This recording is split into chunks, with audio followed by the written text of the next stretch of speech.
नमस्कार दोस्तों, स्वागत है आपका केटी वॉइस स्टोरीज चैनल में। दोस्तों, हमारी आज की कहानी है भरोसा। मेरा नाम राजेश है। आज आपको मैं अपनी कहानी सुनाने वाला हूँ।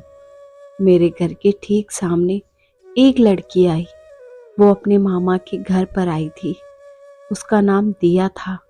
मेरी उम्र करीब 21 साल की है और दिया भी मेरी ही उम्र की है। जब पहली बार देखा तब देखते ही मुझे उससे प्यार हो गया, लेकिन उसने मेरी तरफ कोई ध्यान नहीं दिया। मैं अपने घर के बाहर ही बैठकर उसकी एक झलक का इंतजार करने लगा। इस उम्र का प्यार बड़ा सच्चा होता है। दिया से कैसे बात करूं, मैं यही सोचता रहता था। फिर दिया की बातें मेरी छोटी बहन से होने लगी। मुझे अच्छा लगा कि इस बहाने मैं भी दिया से बातें कर सकूंगा। धीरे धीरे वो हमारे घर आने लगी।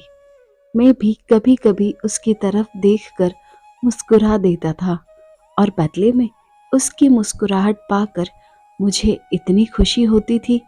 दिया अपने मामा के यहाँ उनके एक रिलेटिव की शादी में आई थी।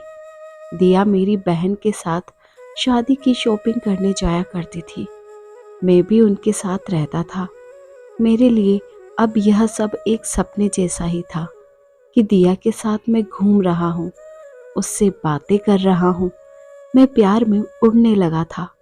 दिया के जिस रिलेटिव की शादी थी वो हमें भी जानते थे। मैं सारा दिन अपनी बहन और दिया के साथ वही रहता था। शादी में काम करना, मैनेज करना, यह सब काम मैं करने लगा। उसकी मम्मी भी अब मुझे पहचानने लगी थी, मुझ पर भरोसा करती थी। उन्हें मुझ पर इतना भरोसा हो गया था कि दिया को मेरे साथ अकेले ही कुछ भी खरीदने और सामान लाने भी भेज दिया करती थी। उसकी मामी जो हमारे सामने ही रहती थी, वो तो पहले ही मुझे अच्छे से जानती थी। मैं अभी के लिए तो सुबह शाम दिया के साथ ही रहता था। मुझे प्यार हो गया था, सपना देखने लगा था शादी का। मेरे दोस्तों को पता चल गया और वो अब मेरी टांग खींचने लगे, मुझे चिढ़ाने लगे। बोलते थे कि दिया को बता दे। मैं मना करता था। दिया का मुझे पता नहीं था कि उसके मन में क्या है, लेकिन उसकी आंखों में मुझे मेरे लिए कुछ दिखाई देता था। मैंने अपने दोस्तों की बातों को मान लिया और मैंने उसे प्रपोज करने का सोचा। उनके रिलेटिव की शादी के बाद मैंने उसे प्रपोज करने का सोच ही लिया था। शादी हो गई। शादी के बाद भी हमारी बातें शुरू रही। सोचते सोचते वक्त निकला जा रहा था। मैंने सोचा था कि आज बोलूँगा, कल बोलूँगा, इसी में समय निकलता जा रहा था। इस दौरान उसकी मम्मी को कुछ काम आने की वजह से जाना पड़ा। दिया अभी भी वही थी। मैंने एक शाम अपनी घर की छत पर जब दिया और हम दोनों अकेले थे, तब दिया को प्रपोज कर दिया। मैंने उसे कहा कि मैं उसी से शादी करना चाहता हूँ। वो मुझे देखती रही और थोड़ी देर बाद बोली कि वो भी मुझसे प्यार करती है। सुनकर मेरे कानों को यकीन नहीं हुआ। फिर बोली कि उसे कुछ बताना है। इतने में मेरी बहन वहां आ गई और वो चुप हो गई। उसके चेहरे पर भी एक अजीब सी खुशी थी। वहां से चली गई वो। उस रात मुझे नींद नहीं आई। मैं अपने और दिया के सपने संजोने लगा। फिर सुबह होते ही दिया की मामी मेरे घर आ गई। वो कहने लगी कि दिया को मैं उसके घर छोड़ के आ जाऊं, क्योंकि उसकी मम्मी है नहीं, इसलिए उसे अकेले नहीं भेज सकते। मैंने पूछा क्या हुआ। उन्होंने बताया कि दिया की शादी तय हो चुकी है और लड़के की दादी बहुत बीमार हैं। वो कह रही हैं कि उसके सामने ही शादी हो जाए तो अच्छा। शादी तो अभी 6 महीने बाद थी, लेकिन अब शायद 10 दिनों में ही करनी पड़े। उसकी मम्मी भी इसीलिए ही गई थी। उनकी बातें सुनकर जैसे मेरे दिल के टुकड़े टुकड़े हो गए। उसका घर हमारे यहाँ से करीब 60 किलोमीटर था। मैं उसे बाइक पर उसे घर छोड़ने वाला था।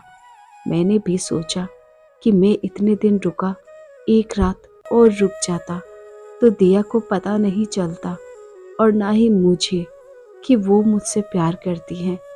दोपहर को हम लोग जाने वाले थे। इस दौरान मेरे दोस्त को भी पता चल गया था। वो मुझे कह रहा था कि अगर लड़की की हाँ है तो तू उसे भगा ले।